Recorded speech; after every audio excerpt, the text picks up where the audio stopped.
Indonesia के president ने एक ऐसी स्टेटमेंट जारी की है जिस पे तहलका मचा दिया। Few weeks ago, I had my genetic sequencing test and my DNA test, and they tell me that I have Indian DNA.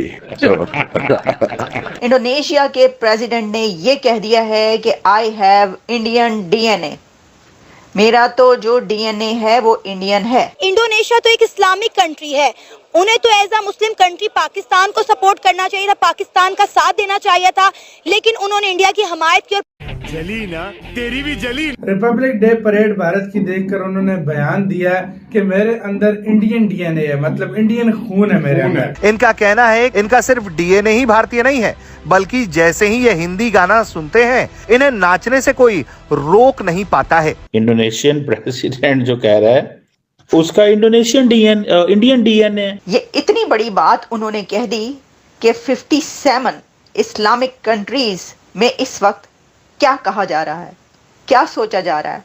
ये जो 57 इस्लामी ममालिक हैं और मुस्लिम उम्मा इसके ऊपर क्या कह रही है, तो कुछ ने कहा कि ये तो राग की साजिश है। क्या बात कर रहे हैं? बहुत बड़ी बात है, पूरी दुनिया के सामने आकर ऐसी बात कर रहे हैं, बहुत बड़ी बात ये अगर इधर बोलते ना मतलब और कोई मुस्लिम कंट्री सही बात, तो भाई उस देश में कुछ और हो जाता, लेकिन और सब जितने भी देश हैं जो मतलब इसको देख रहे थे वो हैरान हो गए, एक दफा ये हिल गए होंगे यार ये देख करके। अगर इस तरह देखा जाए तो मतलब जो 2 नेशन थ्योरी थी कि हिंदू और मुसलमान इकट्ठे नहीं रह सकते, मुसलमान इकट्ठे रहेंगे, तो वो बांग्लादेश जब टूटा तो वो 2 नेशन थ्योरी गलत साबित हो गई। ये बयान इंडोनेशिया के राष्ट्रपति ने भारत की राष्ट्रपति द्रौपदी मुर्मू के जरिए आयोजित एक भोज कार्यक्रम के दौरान बात उन्होंने कह दी कि 57 इस्लामिक कंट्रीज में इस वक्त क्या कहा जा रहा है, क्या सोचा जा रहा है।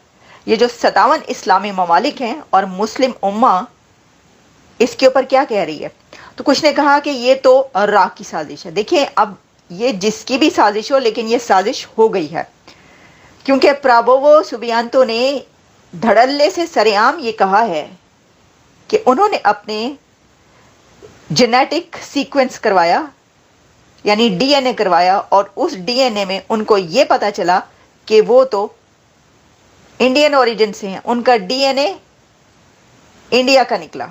I have Indian DNA. तो इंडोनेशिया को the largest population Muslim country कहा जाता है, सबसे बड़ा मुस्लिम कंट्री जो है वो ये कहा जा रहा है कि अब वहाँ के प्रेसिडेंट भी इंडियन डीएनए रखते हैं। अब किसी जगह पर पिटन भी पड़ गया है। सर, कहा यह जा रहा है कि ये मातम शातम भी शुरू हो गया। इसकी वजह यह है कि एक तो ये कि ये किसकी साजिश है, दूसरा ये, लेकिन इससे उस पर आने से पहले मैं आपको सुनवाई क्यों ना दूं, इससे पहले कि ज़रा इसका हम आपके सामने तज्जिया पेश करें।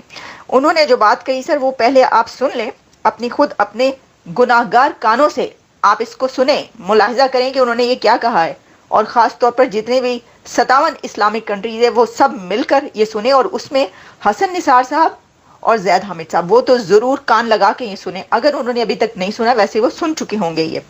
तो ये देखिएगा वो क्या फरमा रहे हैं। I had my genetic sequencing test and my DNA test, and they tell me that I have Indian DNA. So,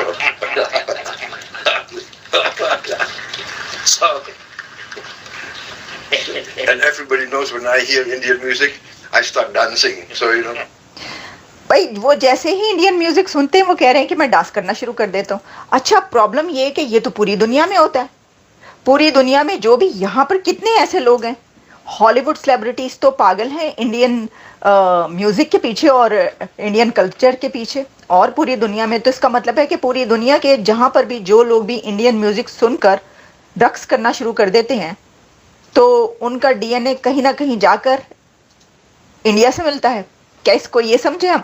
तो देखिए, ये बात आप जान लीजिए कि ऐसी एम्पायर्स, जब हम भारत की बात करते हैं ना, तो चोला एम्पायर से लेकर उससे पहले और उससे बाद की एम्पायर्स वो पूरी दुनिया पर अपना रूल करती रही हैं। अफगानिस्तान से लेकर कंबोडिया, कंबोडिया से लेकर साउथ एशिया और श्रीलंका से लेकर नेपाल तक, वो कौन कौन सा कंट्री है कि जिसके ऊपर भारतीय हुक्मरानों की, हिंदू रूलर्स ने रूल ना किया हो। तो जो सबसे one of the most ancient civilization कही जाती है हिंदुइज्म और भारतीय कल्चर, तो आपका क्या ख्याल है कि उसका डीएनए कहां कहां तक नहीं होगा? मुझे तो अब ये डर पड़ गया है कि सर कहीं ऐसा ना हो कि मोहम्मद बिन सलमान भी किसी दिन अपना डीएनए करवा के कह दें कि मैंने अपना डीएनए करवाया तो मुझे पता ही चला कि मेरा DNA, I have Indian DNA. मेरे ख्याल से आजकल की जो इकोनॉमीज़ हैं वो इस तरह ताल्लुकात नहीं बनाती कि रिलीजन की बेस पे या ट्राइब की बेस पे या कास्ट की बेस पे। अगर इस तरह देखा जाए तो मतलब जो टू नेशन थ्योरी थी कि हिंदू और मुसलमान इकट्ठे नहीं रह सकते, मुसलमान इकट्ठे रहेंगे, तो वो बांग्लादेश जब टूटा तो वो टू नेशन थ्योरी गलत साबित हो गई। फिर हमने कहा जी तालिबान इस्लामी हैं और हम भी इस्लामी हैं, और जो अशरफ गनी की हुकूमत थी डेमोक्रेटिक थी, तो डेमोक्रेसी और इस्लाम का आपस में तजाद है। तो जब अफगानिस्तान एक शरिया स्टेट बनेगी तो हमारे ताल्लुकात अच्छे होंगे, ताल्लुकात अच्छे नहीं है तो सर उल्टा हो गया ना, अफगानिस्तान के ताल्लुकात इंडिया के साथ बेहतर हो गए। साथ बेहतर हो गए। हालांकि इंडिया के ताल्लुकात डेमोक्रेटिक गवर्नमेंट में अच्छे थे, तालिबान के साथ उनकी नहीं बनती थी ऑब्वियसली, मगर उनके ताल्लुकात अच्छे हो गए। तो हमें ये सबक मिलता है कि नेशंस के आपस में जो ताल्लुकात हैं वो इकोनॉमी की बेस पे बनते हैं, ट्रेड के ऊपर बनते हैं और मफाद के ऊपर बनते हैं। तो अगर इंडोनेशिया का जो मुल्क है उनके प्रेसिडेंट विजिट करने आ रहे थे, अगर वो इंडिया के इन्फ्लुएंस में आके पाकिस्तान नहीं आ रहे तो वो अपनी ट्रेड देख रहे हैं कि इंडिया एक बड़ा एलाय है, उनके आपस में ट्रेड होती है। इंडियन जो लोग हैं वो इंडोनेशिया और मलेशिया दोनों कंट्रीज में हैं, तो वो अपना पर्सनल मफाद देख रहे हैं। तो ये सर पाकिस्तान के साथ उन्हें अपना कोई मुफाद नजर नहीं आया? या हम देते क्या हैं दुनिया को, हमारी एक्सपोर्ट्स क्या हैं, हम कंट्रीज को क्या कोई लोन वगैरह देते हैं, उनकी माली इमदाद करते हैं? हमारा तो कुछ नहीं है, उल्टा हम भीख मांगते हैं मिडल ईस्ट से, चाइना से, अमेरिका से मिलिट्री एड की मदद में। तो इसलिए हमारी कोई वो पावर नहीं है।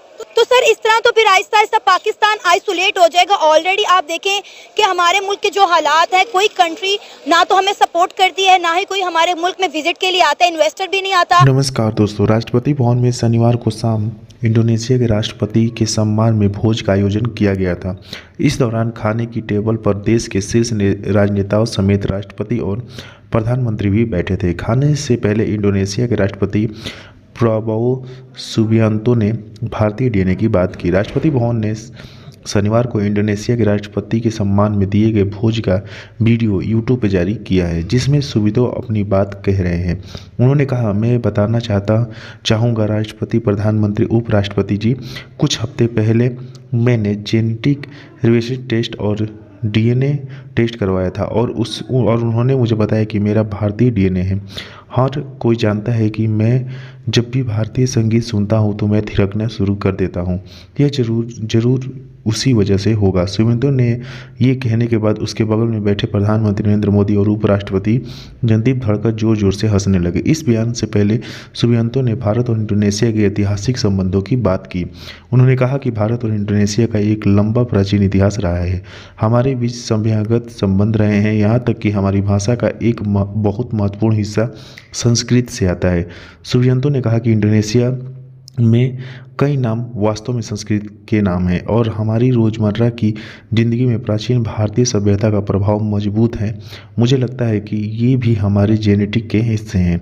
वही सुबियांतो ने पहले राष्ट्रपति द्रौपदी मुर्मू ने भी अपना वक्तव्य दिया था। इस दौरान उन्होंने कहा कि भारत और इंडोनेशिया के बीच सभ्यतागत संबंध हजारों साल पुराने हैं। उन्होंने कहा कि दोनों देशों के लिए बहुलतावाद, समावेशित और कानून के शासन के मूल्य समान हैं और ये साझा मूल्य हमारे समकालीन संबंधों को दिशा देते हैं।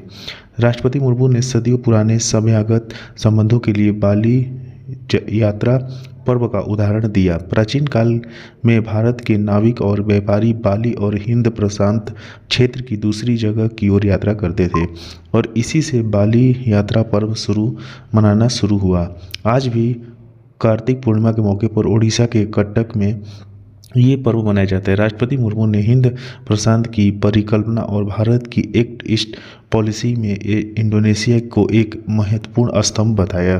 तो दोस्तों, कहीं ना कहीं जिस तरीके से इंडोनेशिया के राष्ट्रपति ने भारतीय डीएनए की बात की है, इससे साफ पता चलता है कि एक मुस्लिम देश होने के बावजूद भी जो ज़्यादातर जो मुस्लिम हैं वो यहाँ पे हिंदू पहले थे, ये कहीं ना कहीं बताया जा रहा था। दोस्तों इसके बाद से पूरे मुस्लिम दुनिया में जो है वो इस जो बयान है इसके बाद हड़कंप मच गया, क्योंकि पूरी दुनिया जो है उसने एक्सेप्ट नहीं किया होगा कि जो राष्ट्रपति हैं उन्होंने ऐसा बयान दिया होगा। तो दोस्तों बस आज वीडियो में इतना ही। वीडियो को लाइक और चैनल को भी सब्सक्राइब कर लीजिएगा, क्योंकि हम आपको ऐसे इंटरेस्टिंग वीडियो लाते रहते हैं।